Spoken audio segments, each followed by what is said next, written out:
অনেকদিন ধরেই ভাবতেছিলাম যে রোস্টের মতো মুরগি রান্না করে খেলে কেমন লাগে সেটা একটু টেস্ট করে দেখবো। হ্যালো এভরিওয়ান, আসসালামু আলাইকুম। আশা করি সবাই ভালো আছেন। আলহামদুলিল্লাহ, মহান আল্লাহর অশেষ রহমতে আমরাও ভীষণ ভালো আছি। সকালবেলায় সকালের নাস্তাটা করে নিলাম, ডিম পোস্ট, পরাটা আর উস্তে ভাজি। আপনারা কেউ কি উস্তে ভাজি দিয়ে পরাটা খেয়েছেন? উস্তে ভাজি দিয়ে পরাটা খাইলে অবশ্যই কমেন্টসে জানাবেন। আমি আজকে উস্তে ভাজি দিয়ে পরাটা খেয়েছি, ভালোই লাগলো খাইতে। মুরব্বি সকাল সকালই বাজারে চলে গিয়েছিল একটা মুরগি কেনার জন্য, কারণ রোস্টের মতো করে মুরগি রান্না করবো, তাই একটা সোনালী মুরগি কিনে নিয়ে আসলো। মুরগিটা একদম পরিষ্কার করে নিয়ে আসছিল যাতে বাসায় কোনো ঝামেলা না হয়। আর আমি এগুলাকে কেটে সুন্দর করে রেডি করে নিয়েছি। কেটে ধুয়ে পরিষ্কার করে আদা রসুন বাটা দিয়ে সুন্দর করে মাখিয়ে একটু আধা ঘন্টার জন্য রেখে দিলাম। এভাবে রেখে দিলে আধা ঘন্টা মুরগির মাংসের ভিতর মশলাটা ভালোভাবে যায়। প্যানে একটা কড়াই বসিয়ে পরিমাণ মতো তেল দিয়ে তার মধ্যে মুরগির মাংসগুলো দিয়ে ভালোভাবে ভেজে নিলাম। মুরগির মাংসের সবকিছুই ভেজে নিয়েছিলাম আর মশলাটা এখানে আগে থেকে রেডি করে রেখে দিয়েছিলাম। রোস্ট করতে আর কি যা যা মশলা লাগে সব মশলা এর মধ্যে দিয়েছিলাম। এইখানে আবার পরিমাণ মতো রসুন পেঁয়াজ আর মরিচও কিছুটা কেটে নিয়েছিলাম। রান্না করতে গেলে লাগবে, এজন্য আগে থেকে কেটে রেখে দিয়েছিলাম। আমি মুরগির মাংসের পিসগুলো একটু বড় বড় করে কেটেছিলাম যাতে খেতে গেলে একটু সুবিধা হয়। মাংসগুলো আমি একটু লাল লাল করে ভেজে নিয়েছিলাম। মাংসগুলো ভেজে নিয়ে এর মধ্যে আমি পেঁয়াজগুলো দিয়ে দিয়েছিলাম ভাজার জন্য। পেঁয়াজ ভেজে একটু আলাদা করে রেখে দিয়েছিলাম কারণ মাংসের উপরে দেওয়ার জন্য। পেঁয়াজগুলো ভালোভাবে ভাজা হয়ে গেলে এর মধ্যে আমি আগে থেকে রেডি করা মশলাটা দিয়ে দিলাম। এই মশলাটা দিয়ে ভালোভাবে কষিয়ে নিতে হবে। মশলাটার মধ্যে আদা রসুন পেঁয়াজ বাটা, ধনিয়ার গুঁড়া, মরিচের গুঁড়া, জিরার গুঁড়া, পরিমাণ মতো লবণ আর গরম মশলাটা সুন্দর করে বেটে দিয়েছিলাম। এর পরিমাণ মতো টক দই দিয়েছিলাম আর হালকা একটু রোস্টের মশলা দিয়েছিলাম যাতে ঘ্রাণটা অনেক ভালো হয়। সবকিছু দিয়ে ভালোভাবে কষিয়ে এখন ভাজা মাংসটাও দিয়ে দিলাম।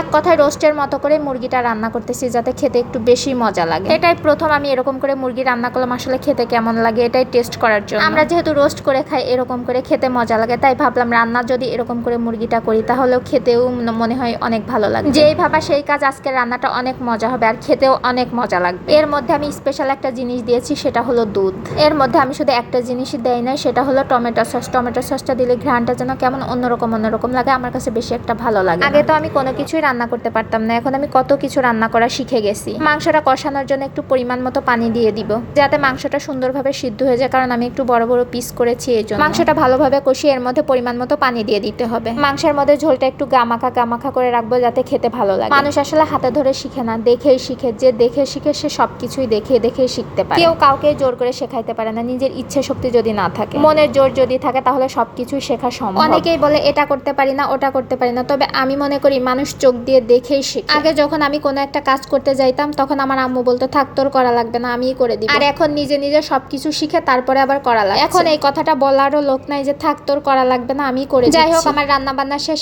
এখন এটা কেমন হয়েছে সেটা তো টেস্ট করে দেখতে হবে। আমি টেস্ট করার জন্য খেতে বসে গেলাম। কেমন হয়েছে? জামাই তো খেয়ে অনেক প্রশংসা শুরু করে দিল যে তুমি এত সুন্দরভাবে রান্না করতে পারো। খাওয়া দাওয়া শেষ করে তাসফিয়ার মামা তাসফিয়ার জন্য শীতের কেনাকাটা করে পাঠিয়েছে আর সেগুলোই বসে বসে দেখছিলাম। আজ এ পর্যন্ত। যে যেখান থেকে আমার ভিডিওটা দেখছেন সবাইকে অসংখ্য ধন্যবাদ। সবাই ভালো থাকবেন। আল্লাহ হাফেজ।